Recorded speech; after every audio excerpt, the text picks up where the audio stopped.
Hey guys, welcome to my channel, Daily Driven Resto Mods. My name's Brett.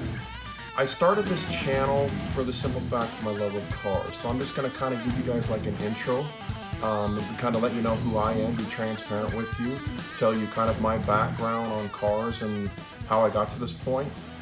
So basically growing up, as a kid, my dad was excellent with, doing different cars. He worked different places, dealerships, throughout the 70s and 80s. And he saw a lot of cars. So he taught me a lot of things about cars, how to rebuild cars, motors, stuff like that. Actually, the very first car that we built was actually a 75 Pinto station wagon. So my friends and family know this car. It was a learning experience, with what I had in the beginning and before high school. I think we started working on that car when I was like 15 and a half, 16. So, I had it when I was a sophomore and junior, senior in high school. Then, eventually I sold it and graduated on to other, different cars, different interests. I think after that, I had a 64 Buick Skylark, kind of redid most of the car. I hadn't got it painted yet, but we had put a 455 big block in it, had a built motor. Thing would run, really good. Like I think 12s in the quarter, even though it was a real heavy car. We'd go out and race it on the weekends, just have a total blast with the car. And I kind of dabbled in other cars here and there. Had a lot of different cars, throughout the years. I've had, some of the not the exotics, although I have a different love for exotics, but my passion has always been the classic cars. I've owned kind of some newer, 90s Mustangs. I actually, one of my favorite cars back in the 90s, I actually had the ability to, at that time, purchase a 1995 Toyota Supra twin turbo 6-speed. Love the car. Iconic now. Who would have thought that this many years later that the car would be worth, more than what they were new. One of those cars I wish I still had. But I don't. You live and learn, just like my dad. He had a 53 Porsche Speedster. Who would have guessed that car would be worth, thousands and thousands, of dollars right now. But it's just, growing up, I've always been mechanically inclined. I've always liked to work on things. I've always liked to use my hands and build things, take things apart, put it back together. And I've had a real attention to detail. I'm kind of OCD that way. But, just the love of the cars and the passion led me to start building some of these cars. And so kind of after the 64 Skylark, I just kind of fiddled around with, a few cars here and there, and I, was in college, so I really didn't have the, the money, that I do now as far as, career-wise to put into investing and doing, building these cars like this. So after I'd, gone to college, I dabbled here and there, like I said, at that time after college. I think I had the Supra. So it was a bit of a chunk of change back then. It was like, 32 grand I think I paid for the car. It was like $605 a month. Had that car for a couple years. I bought it from a doctor and ended up selling it to another doctor. After that, I bought a 1969 Camaro that was phantom green and white stripe. This car was beautiful. I bought it from Seattle, called a place called Compact Car Corner back in '98. I had the car for 15 years. I finally did sell it in 2013, but that was after I started the journey with that car. That was my first resto mod that I built. So '02 to kind of '05, tore this car completely apart. I mean, ground up restoration. I had a shop do all the paint and body work and then reassemble the car and the glass, but I did everything else. Went through the motor, built the motor. I mean, I added power rack and pinion. I mean, I wired this whole car. Every part of this car was brand new. I think I had lists this long from Camaro Classic Industries on pages of, parts that I ordered for this car. But it was, and I'll put a couple pictures of it, up on the channel and stuff so you guys can see what it looked like. But this car was immaculate. I mean, I would enter shows and get top 30. I built it basically to drive anywhere. And, my best friend and I, Etoy, we ended up taking this car across country. He actually drove it out to my house after it was finished the first time. That's kind of a long, sore story, but he drove it out here. I lived in Washington State and I moved to Ohio back in 2004.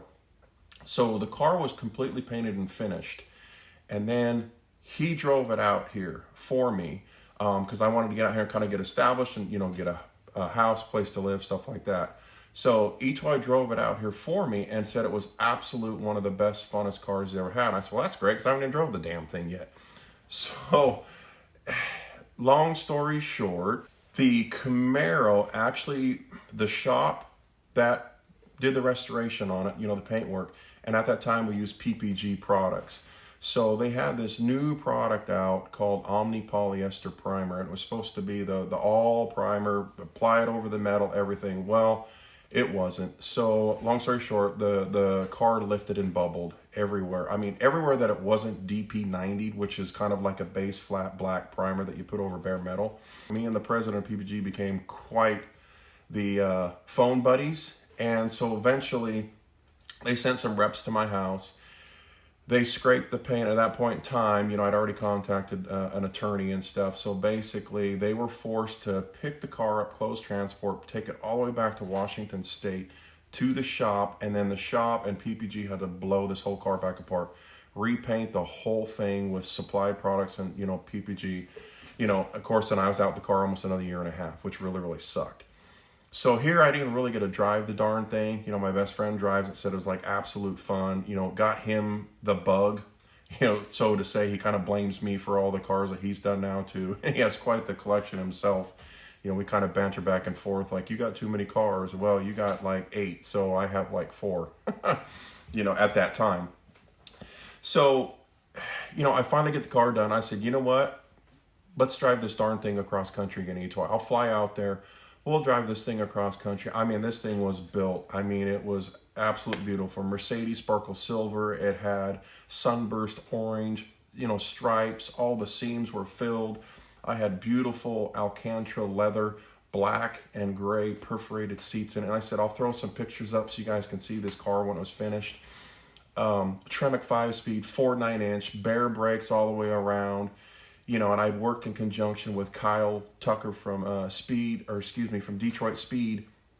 There wasn't really these kits, so we kind of had to develop this bracket with the machine shop that I was working with when we put the rear end for bracketry and stuff for, the brakes to fit on the big bearings on the 4.9-inch. I believe I got that out of a 79 Lincoln Versailles because it was the same track width as the Camaro. I think like 56.5 or 57. Don't quote me on that, but it was kind of from memory. But it was, a learning experience, but it was awesome to build. So, everything that I could put on this car to lighten it up. It had tubular coil, upper and lower control arms, coilovers, shocks, front and rear. Like I said, the bare brakes. I had wheels made for it from Bose Alloy out in California. The set of wheels, and I think the only other set at that time was on Danica Patrick's 67 red Camaro. I think a number 6 or number 3 she had on the side of that. Beautiful wheels, 8.5 up front, 18.10 in the rear. So this car gets completely done, and so I'm like, let's drive this damn thing across country. So I fly out there, and literally, actually the interior was not done yet. I take that back. So I fly out there, we drive this thing across country and, basically do kind of a shakedown for 2,300 miles. And this thing was flawless. I mean, at one point in time, in Wyoming, I wanted to test the limits, 10-mile stretch. Why not? I left that thing floored and pegged for, I don't know how many miles, 2 or 3 miles. I had a 160 speedo on the darn thing, and it was buried past that. So, I mean, it was almost a 500 horsepower motor. So, we were probably doing maybe $170. The thing was just beautiful. It just hummed down the road. It squatted and it left. So since then, I finally totally finished the car after I got here. Beautiful. Took it to shows. Like I said, top 30. I mean, just this thing all over the place. Drove it anywhere all the time. With ice cream, grocery store, you name it. I take this car everywhere. And it would turn heads everywhere. So I was like, I love these classic. This is what I want to do. So with that being said, I had the car, like I said, 15 years. And a couple of things that happened to it that weren't out of my control. It got hit at one point in time. Not bad, but enough to where, half of it had to be repainted. And the shop that I will have do some of this stuff, like the rear end welding and stuff like that, they actually had to repaint that car, on the other people's insurance, dime. and did a beautiful job. He does beautiful work. So it's kind of a shop that I trust. You guys will, get to meet the shop and get to meet him on, when the car gets there in further episodes. But I ended up selling that car in 2013, and I kind of dabbled with other cars, and I Subaru STIs.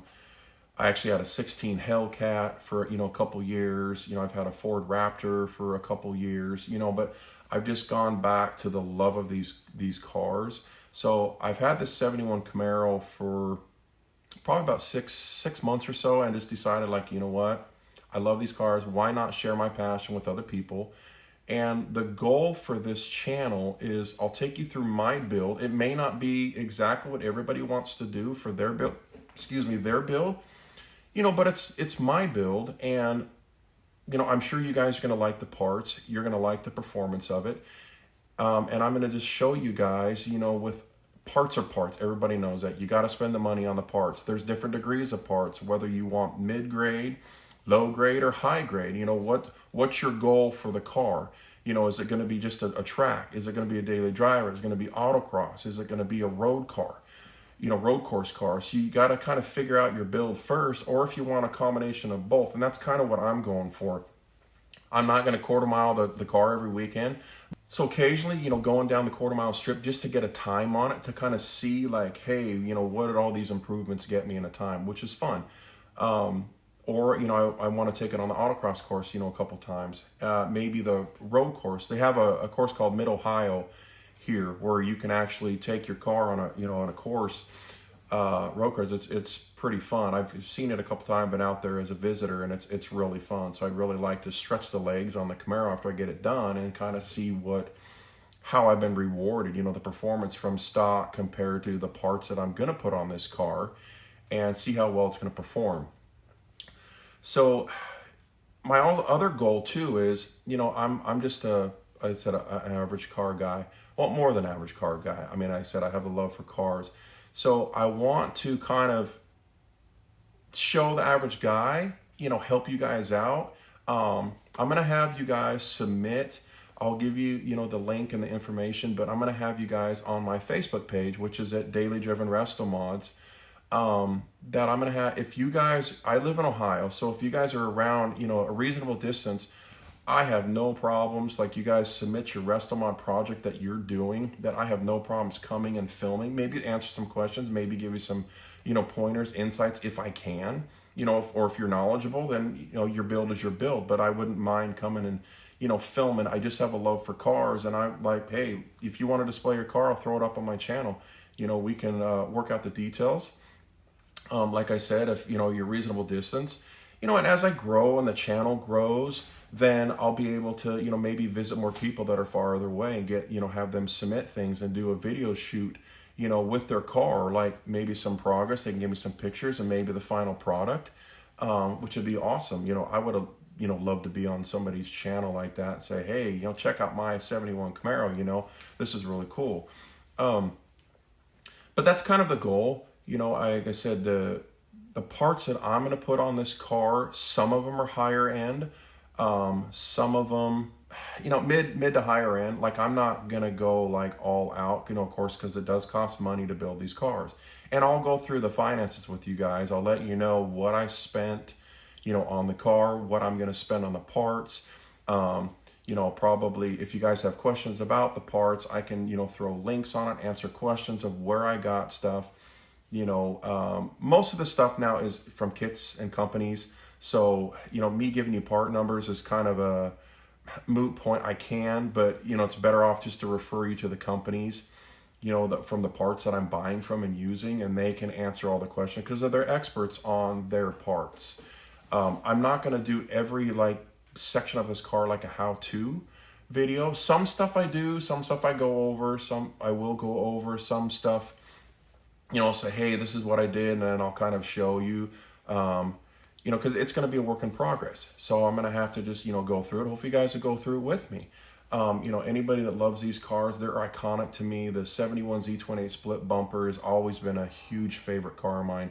The 69 Camaro I had was, just a huge favorite also. I love that body style. It's a one-off. and kind of the split bumpers to me are kind of a one-off car too. Now I know 69 was the only year for that body style. This is 70 through 74, but the 70 and 71 split bumper have been one of my favorites. There's a couple other iconic cars. Everybody, it's one of the most sought after cars, on the planet is, 71 Cuda.